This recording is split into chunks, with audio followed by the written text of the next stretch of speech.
Assalamualaikum warahmatullahi wabarakatuh. Pemirsa yang berbahagia, marilah kita simak ceramah dari Buya Ar-Razi Hashim dengan tema zikir. Sebelumnya admin berpesan, marilah kita bersolawat sebanyak 1000 kali dalam sehari, agar hidup kita menjadi barokah dan mendapatkan syafaat kelak. Selamat menyaksikan. Bismillahirrahmanirrahim. Alhamdulillahirrahmanirrahim. Wassalatu wassalamu ala sayyidil mursalin, sayyidil wujud, wa ala alihi wa ashabihi wa libaitihi wa dzurriyyatihi ajma'in wa ba'd. Sahabat dimulakan Allah, salah satu pilar dari ajaran kerohanian Islam adalah zikir. Zikir dalam bahasa Arab disebut az-zikru, yang berarti menyebut ataupun mengingat.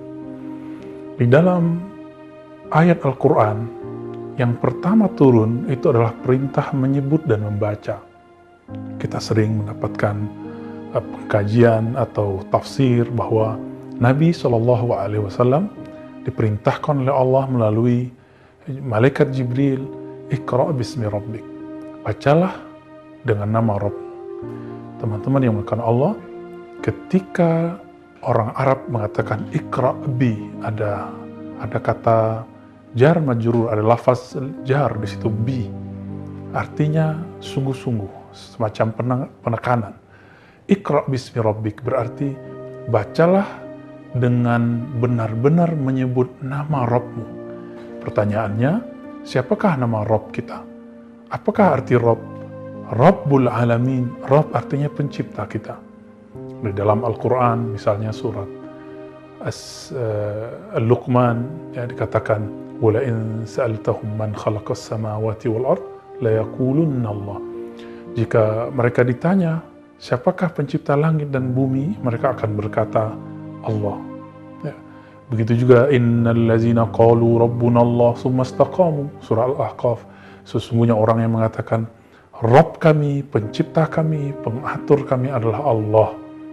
Maka kalau ditanya, apakah yang dibaca Nabi? Ini yang jarang dibahas oleh para pengkaji ayat ini. Iqra' bismi rabbik. Orang kemudian membawanya, membaca ilmu pengetahuan.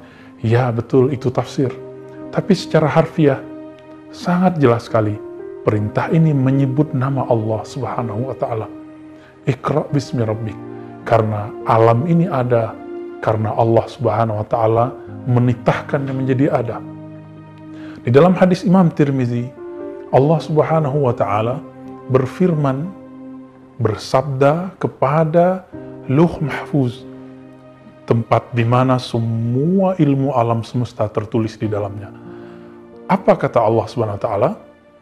Uktub, wahai Lauh Mahfuz, menulislah engkau.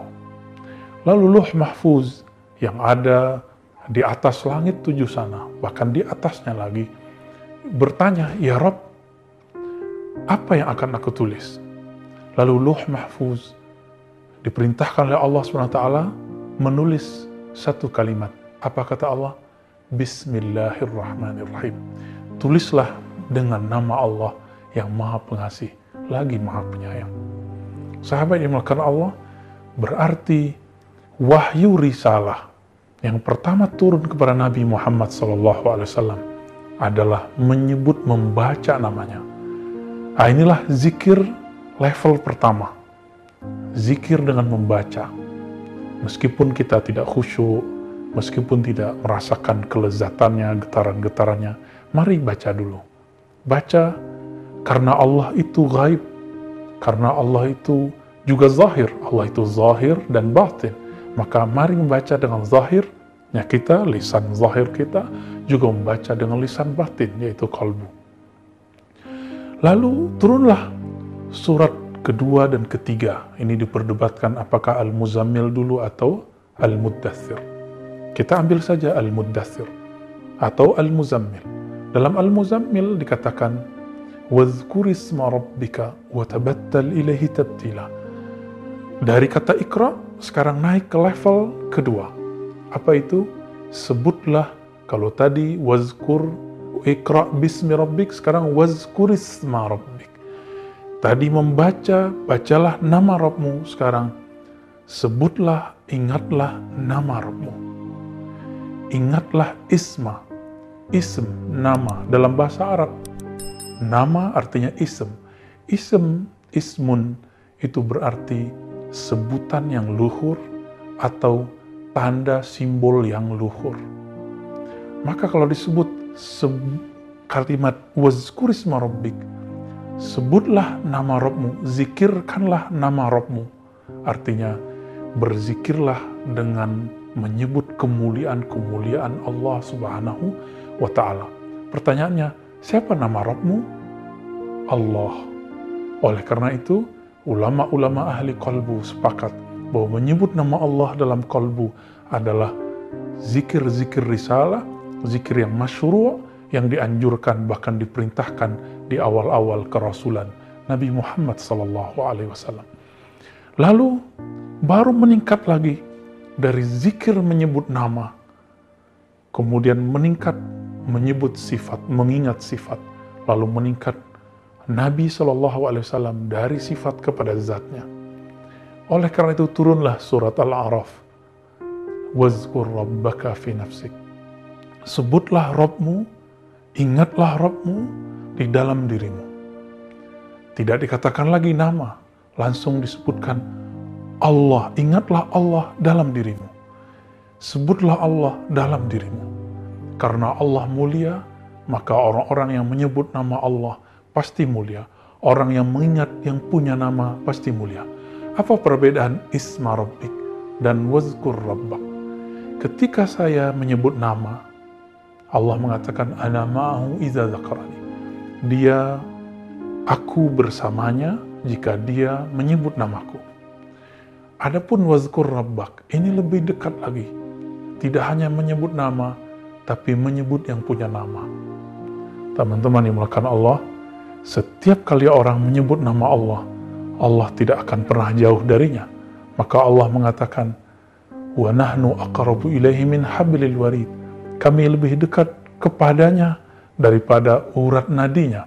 Bukan di urat nadi, bukan di urat leher, tapi lebih dekat dari itu. Maka jangan coba mencari Allah di dalam tubuh ini. Tapi Allah lebih dekat dari tubuh kita. Karena Allah maha gaib. Allah maha zahir juga. Zahir kudrah iradahnya. Tapi zatnya sangat gaib dan batin. Sahabat yang melakukan Allah, ketika Allah Subhanahu wa Ta'ala memerintahkan Nabi 3 level zikir ini, maka kita sebagai umat Nabi Muhammad SAW harus juga mengikuti proses ini. Inilah yang tidak ada sekarang. Banyak orang yang berbicara tafsir zikir, tapi tidak menelusuri bagaimana Nabi dulu berzikir. Nah, jadi mulailah membaca nama Allah Subhanahu wa Ta'ala, lalu kemudian menyebut-nyebut namanya, mengingat yang punya nama. Nanti akan terasa yang punya nama akan datang dan hadir dalam diri kita. Meskipun diri ini tidak cukup menampung keindahan namanya, tapi setiap kali orang menyebut nama Allah, dia sedang menampung nama-nama yang indah dalam kalbunya. Sahabat yang dimuliakan Allah, berzikir itu sama dengan menabung. Setiap kali saya berzikir dalam kalbu, saya sedang menabung ke dalam rekening rohani. Dan ini akan terpakai di saat-saat yang genting. Apa itu yang genting? Ketika orang ada musibah, ketika orang kaget, ketika orang mengalami musibah terbesar dalam hidup, yaitu kematian, sakaratul maut. Apabila kita terkejut, kita kaget, apa yang keluar dari dalam diri? Itu adalah tabungan-tabungan yang tadinya kita baca, yang kita masukkan ke dalam diri. Namun, jika tabungannya bukanlah nama Allah, maka yang keluar bukanlah nama Allah.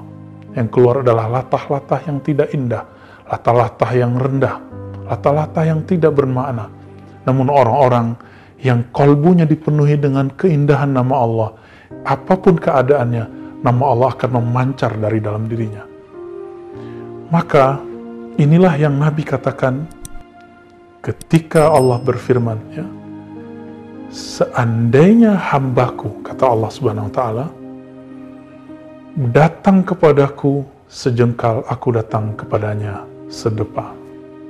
Ketika kita berzikir sedikit, Allah akan mengingat kita banyak. Maka mulailah berlatih, seperti Nabi melatih istri-istrinya. Dulu Sofiyah istri Rasulullah dibiarkan berzikir dari ba'da subuh sampai duha. Namun kemudian baru dihilangkan menghitung zikir setelah beliau mampu menapaki melewati makom zikir menghitung, zikir menyebut. Itulah tahapan-tahapan zikir. Mari kita berzikir sesuai dengan tahapan ini, cari guru yang ahli zikir, sebagaimana kita belajar bahasa, cari guru bahasa, mari berbahasa ilahiyah dengan berzikir, menyebut nama Allah.